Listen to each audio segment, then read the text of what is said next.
We've had a lot of villains in the Marvel Cinematic Universe. We've had everything from dark elves to imposters and even a guy with electrified skipping ropes. And I'm sure most people would agree that these characters have, in general, fallen quite flat.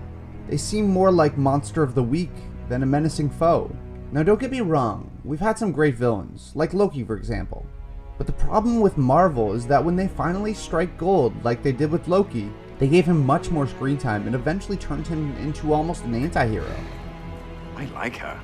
And although the Winter Soldier story arc is one of the best of the universe, if you look what they did in Captain America 2 and the setup of Bucky as the villainous role, it's pretty much a masterstroke. But again, we don't get to see the Winter Soldier in this position for too long. Now that Thanos and the Infinity War is underway, and we have a severe lack of big figures to fight in the MCU, who could stand out amongst the pack? I mean, Doctor Doom and Galactus are under Fox control, and they're not coming back anytime soon. But there is one character, in my opinion, who has a lot more to offer. That character is Red Skull.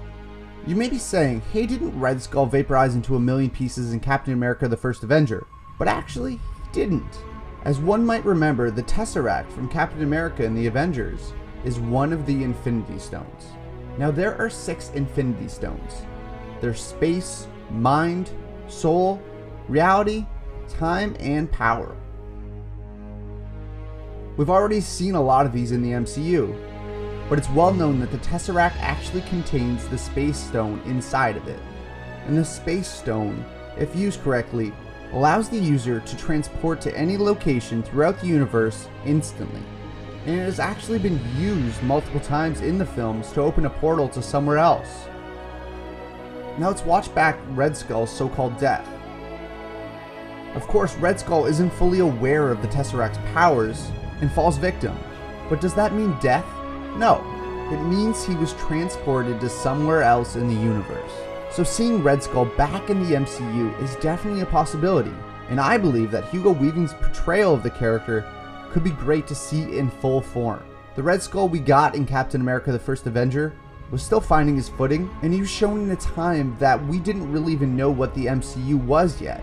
So do you think that the Red Skull could be Marvel's next great villain? Or do you even think he's coming back?